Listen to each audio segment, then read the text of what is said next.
an hour. For Thursday night, partly cloudy. A slight chance of showers after midnight. Lows in the mid-60s. West winds around 5 miles an hour in the evening, becoming light and variable. Chance of rain 20%. For Friday, partly sunny with a chance of showers. A chance of thunderstorms in the afternoon. Humid with highs in the lower 80s. West winds around 5 miles an hour. The EAS will go off any moment now once it hits 11 o'clock. For the first 5 seconds, the test will go off. So you will hear 3 same headers, and afterwards you'll hear the ELM signal.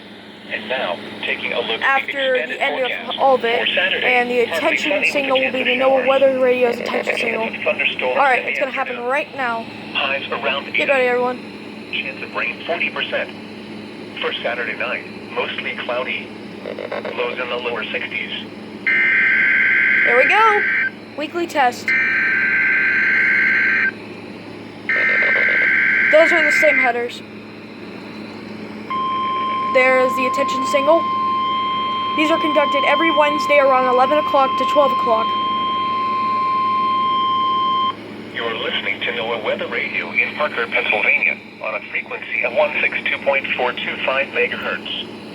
The preceding tone signals were a test of the alarm device of this weather radio station. It's called the emergency alert system, everyone. It was used ever during since the Cold War and all the way up to now.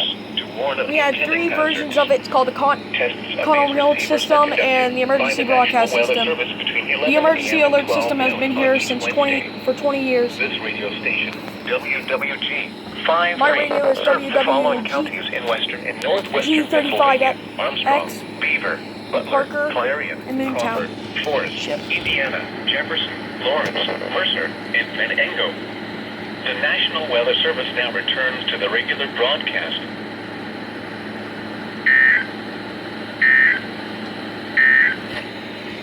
The forecast. Thank you, everybody, for watching, and have a nice day.